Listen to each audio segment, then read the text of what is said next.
प्रिय प्रशिक्षुओं, आज के इस ऑनलाइन शिक्षा सत्र में आप लोगों का स्वागत है। आज का सत्र डीएलएड द्वितीय सेमेस्टर के लिए है, जिसमें प्रथम प्रश्न पत्र के अंतर्गत आज का प्रकरण है आदर्शवाद एवं शिक्षण विधियां, अनुशासन, शिक्षक एवं बालक।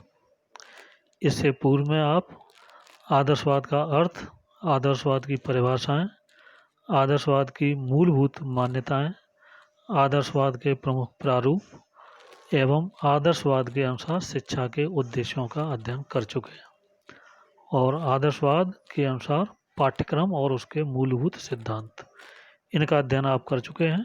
और जो बाकी के बिंदु बचे हैं, आज उनका अध्ययन करते हैं। तो इसके अंतर्गत आज शुरुआत करते हैं और पहला बिंदु है आदर्शवाद शिक्षण विधियाँ। आदर्शवाद के अनुसार शिक्षण विधियाँ, idealism and methods of teaching. आदर्शवाद के अनुसार कौन कौन सी प्रमुख शिक्षण विधियाँ हैं, उनका अध्ययन करते हैं। आदर्शवाद ये मानता है कि किसी भी शिक्षण विधि का अनुयायी मात्र नहीं है और ये स्वयं शिक्षण विधियों का निर्माता और सृजन करता है। साथ ही आदर्शवाद इस बात पर भी बल देता है कि इन विधियों का चयन उद्देश्यों के आधार पर किया जाता है। इसके साथ ही बालक की रुचि, योग्यता, आयु का भी निर्धारण महत्वपूर्ण भूमिका निभाता है। आदर्शवादी विधियों पर अपना आधिपत्य स्वीकार करते हैं और ये इन विधियों के दास नहीं हैं। आदर्शवादी दर्शन जिन विधियों का प्रयोग करता है, तो उनकी जो मुख्य विधियां हैं वो मैंने नोट की हैं। और जैसा कि आप देख पा रहे होंगे, पहली विधि है प्रश्न विधि, क्वेश्चनरी मेथड, जिसका कि आविष्कार सुकरात ने किया था, सोक्रेटिस। तो प्रश्न विधि आप जानते ही हैं। दूसरी है आपकी संवाद विधि, जिसका आविष्कार प्लेटो ने किया था। और संवाद विधि जिसको कि डायलेक्टिव मेथड कहते हैं। और तीसरी विधि आपकी निगमन एवं आगमन विधि, इसका आविष्कार अरस्तु ने किया था। जहाँ तक मैं समझता हूँ कि द्वितीय प्रश्न पत्र में आपने इन विधियों का अच्छे से अध्ययन किया होगा, लेकिन फिर भी अगर आपको कहीं पूछने की नौबत आती है तो आप ज़रूर पूछिए, आपकी समस्याओं का निदान किया जाएगा। तीसरी विधि है निगमन एवं आगमन विधि। इसका जो प्रादुर्भाव है वो अरस्तु के द्वारा किया गया था, deductive and inductive method, Aristotle. तो इसमें आइए समझते हैं कि जो आगमन विधि है, यह इसके अंतर्गत जो वास्तविक तथ्य और घटनाएं होते हैं, इनका निरीक्षण करना और विश्लेषण करना, और इस निरीक्षण और विश्लेषण के द्वारा किसी सिद्धांत का निर्माण करना आगमन विधि कहलाता है। या फिर कह सकते हैं कि उदाहरण से सिद्धांत की ओर चलना, विभिन्न तरीके के उदाहरण लेकर के और एक सिद्धांत का निर्माण करना, ये आगमन विधि कहलाता है। इसके अंतर्गत जो शिक्षण सूत्र हैं, उनमें आपका ज्ञात से अज्ञात की ओर जाना, विशिष्ट से सामान्य की ओर जाना, मूर्त से अमूर्त की ओर जाना, ये आगमन विधि है। और इसके उलट जो है वो निगमन विधि है, जिसको कि डिडक्टिव मेथड कहते हैं। इस डिडक्टिव मेथड में जो सिद्धांत होता है वो बता दिया जाता है पूर्व में, और उस सिद्धांत की पर पुष्टि करने के लिए उदाहरणों का प्रयोग किया जाता है। तो इस तरीके से आगमन और निगमन विधि। अगली है आपकी वाद विवाद विधि। इसका प्रयोग भारतीय आदर्श दार्शनिकों के द्वारा किया गया है। और शुरू से आप जैसा जानते ही हैं, वाद विवाद या संवाद विधि शुरू से ही चलता रहा है। और पूर्व में भी मैंने फोर्थ सेमेस्टर में जब वीडियो बनाया था, उसमें भी आपको बताया था। तो डिस्कशन मेथड, ये भारतीय दार्शनिकों के द्वारा प्रतिपादित की गई। अगली विधि है आपकी निर्देशन विधि, इंस्ट्रक्शन मेथड। इसको हार्वर्ड ने प्रतिपादित किया था, जिसको कि आप हार्वर्टियन मेथड के नाम से भी जानते हैं। जहाँ तक मैं समझ पा रहा हूँ कि आपने शायद पहले सेमेस्टर में कोई लेसन प्लान नहीं बनाया है। आगे जब आप सेकंड सेमेस्टर या थर्ड फोर्थ में जो लेसन प्लान बनाएंगे तो आप इसी निर्देशन विधि या हार्वर्टियन जो टीचिंग मेथड है उसका आप प्रयोग करेंगे। अगली विधि है तर्क विधि, रीजनिंग मेथड। इसका आविष्कार हीगल ने किया था। और ये जो तर्क विधि है ये थोड़ा उच्च स्तर के बच्चों के लिए है और इसका प्रयोग डिग्री लेवल पर ज़्यादा किया जाता है। अगली विधि है खेल विधि। इसको फ्रावेल ने प्रतिपादित किया था, प्लेवे मेथड। जैसा आप देख रहे हैं कि जो भी नर्सरी के क्लासेज हैं या प्राइमरी के क्लासेज हैं उनमें प्लेवे मेथड के द्वारा शिक्षण किया जाता है। तो ये आदर्शवाद की एक आदर्श विधि है छोटे बच्चों के लिए। अगली विधि है आपकी अभ्यास एवं आवृत्ति विधि। इसका आविष्कार पेस्टोलॉजी के द्वारा किया गया था।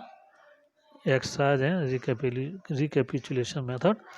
जब आप प्लान बनाएंगे तो उसमें भी आप देखेंगे जो आपका प्रेजेंटेशन है वो एक्सरसाइज के माध्यम से किया जाएगा और बाद में आप रिकैपिचुलेटरी क्वेश्चंस भी पूछेंगे और इसको आप समझेंगे।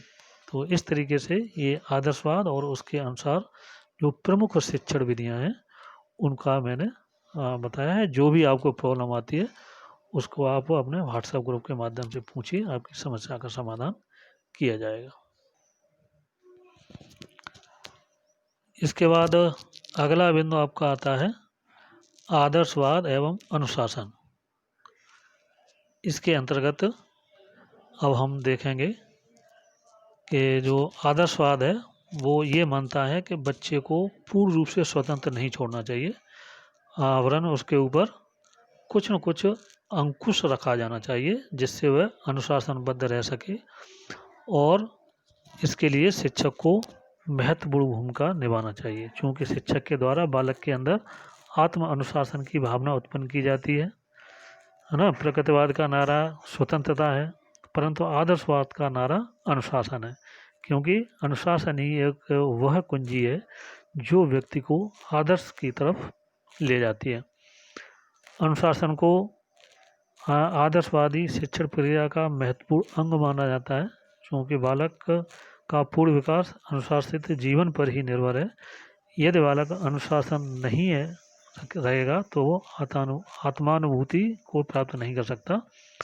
आदर्शवाद जो दमनात्मक अनुशासन है उसका विरोधी है, क्योंकि अनुशासन सामयिक होता है, स्थायी नहीं होता, ये बाह्य होता है, स्वतः स्फूर्त नहीं होता।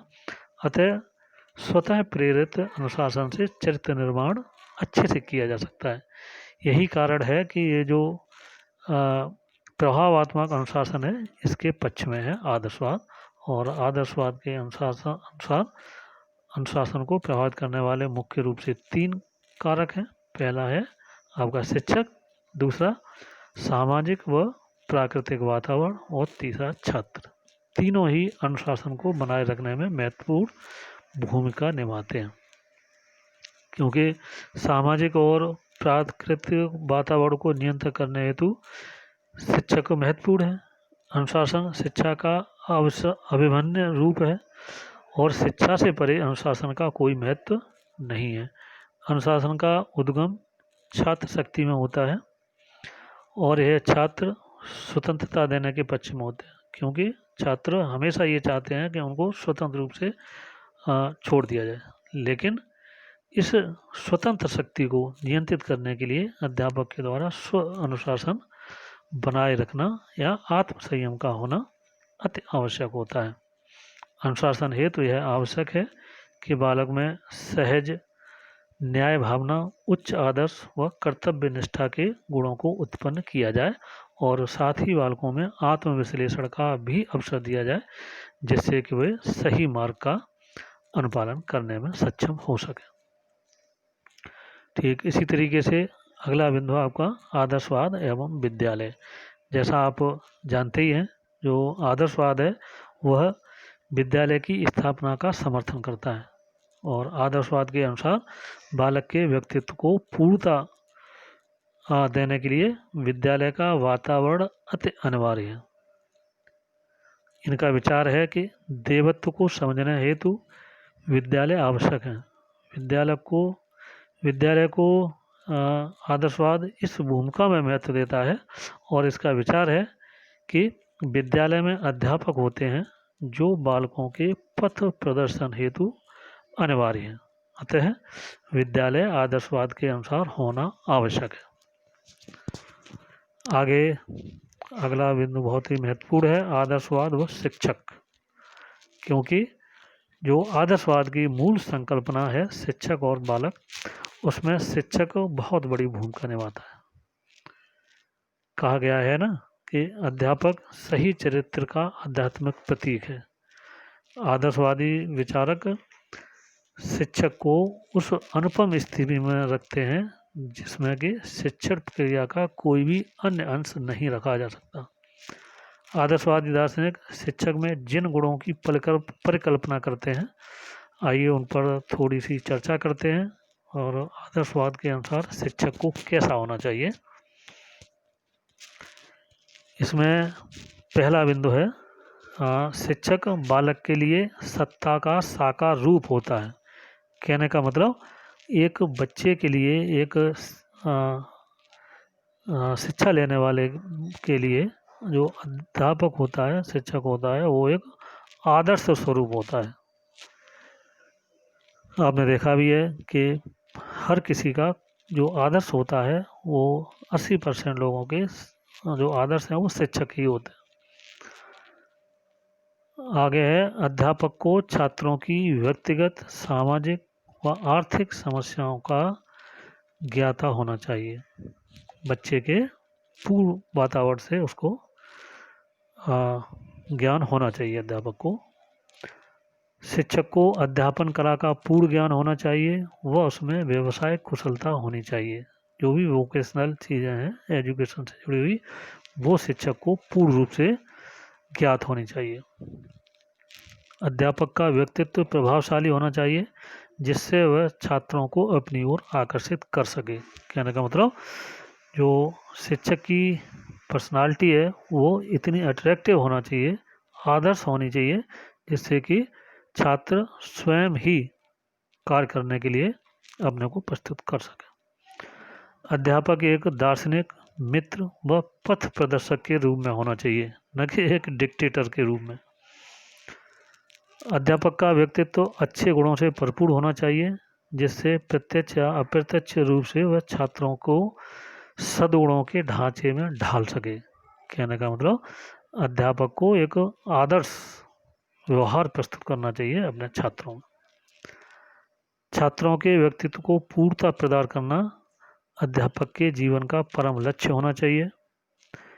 शिक्षक को अपने विषय का पूर्ण और सही ज्ञान का संप्रेषण छात्रों को करना चाहिए और अध्यापक में स्व अध्ययन का गुण होना चाहिए जिससे कि वह निरंतर नवीन ज्ञान की ओर उन्मुख हो सके। जैसा मैं आपसे कह रहा हूँ, क्लास में भी मैं बताता हूँ कि आपको कम से कम 2-4 घंटे प्रतिदिन स्वाध्याय करना चाहिए।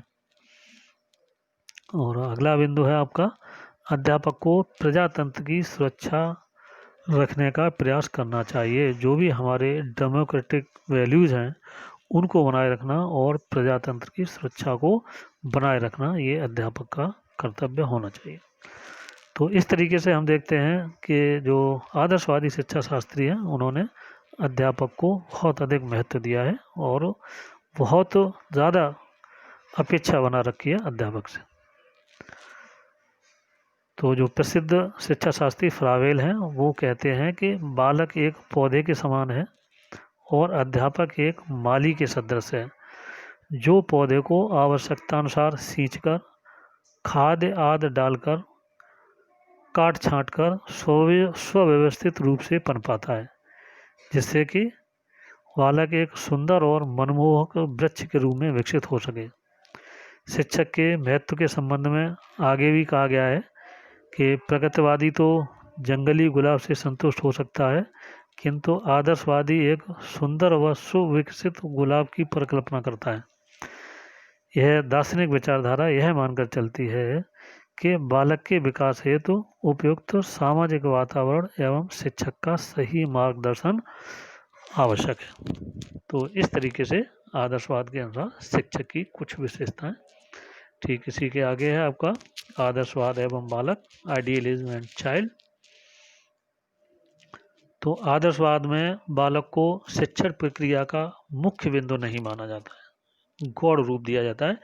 इनके अनुसार शिक्षण प्रक्रिया के भावों, विचारों व आदर्शों का महत्वपूर्ण स्थान है और इनको प्रदान करने के माध्यम के रूप में वह अध्यापक को महत्वपूर्ण स्थान देते हैं, वह बालक को गौण स्थान।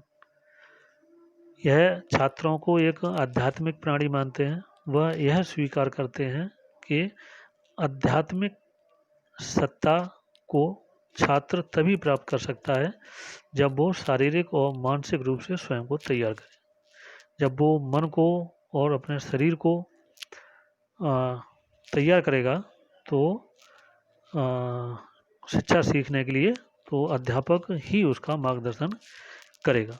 तो विद्यार्थी एक परिमित व्यक्ति है, किंतु वह उचित शिक्षा मिलने पर परम पुरुष के रूप में विकसित होता है और इसकी जो मूल उत्पत्ति है वो दैविक है। स्वतंत्रता उसका स्वभाव है और अमृत की प्राप्ति उसका लक्ष्य है। तो इस तरीके से आदर्शवाद बालक को शिक्षक की अपेक्षा गौण रूप में स्वीकार करता है। आगे है आदर्शवाद व शिक्षण प्रक्रिया, आइडियलिज्म एंड टीचिंग प्रोसेस। जो आदर्शवादी विचारधारा है उसके अनुसार जो संपूर्ण शिक्षण प्रक्रिया है इसमें 3 बातों को महत्वपूर्ण माना गया है। जो पहली बात है वो ये है कि ज्ञान को हम सिर्फ प्रत्यक्ष प्रणाली द्वारा ही प्रदान नहीं कर सकते, वरन हमें अप्रत्यक्ष या परोक्ष प्रणाली का भी सहारा लेना पड़ता है। और इसमें कोई संदेह नहीं है कि प्रत्यक्ष ज्ञान रुचिकर, चिरस्थायी व ग्राह्य होता है, परंतु संचित मानव सभ्यता व संस्कृति का ज्ञान हम अप्रत्यक्ष विधि द्वारा ही अर्जित कर सकते हैं, प्रत्यक्ष विधि द्वारा नहीं।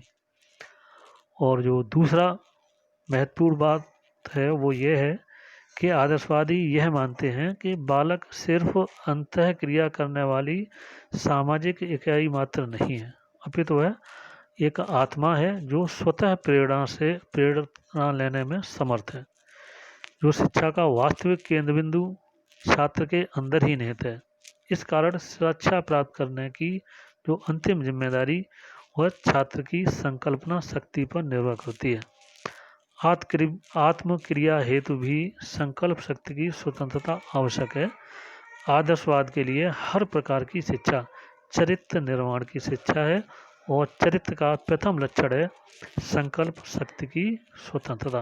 कहने का मतलब जब बालक के अंदर संकल्प शक्ति स्वतंत्र रूप से विकसित होगी तो वो स्वतः प्रत्यक्ष और परोक्ष रूप से अध्यापक का सहारा लेकर आगे बढ़ सकता है।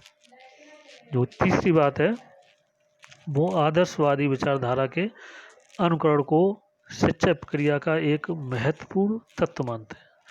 अनुकरण के द्वारा ही बालक चेतन या अचेतन रूप में सामाजिक व्यवहार को सीखता है। जैसा कि प्रथम सेमेस्टर में आपने सीखने के सिद्धांतों के अध्ययन में आपने सीखा था कि इमिटेशन थ्योरी ऑफ थॉर्नडाइक के द्वारा बच्चा कैसे सीखता है। तो इस तरीके से ये शिक्षण प्रक्रिया जिसको कि आदर्शवाद ने 3 भागों में विभाजित किया है। अब आगे हम देखते हैं आदर्शवाद का मूल्यांकन।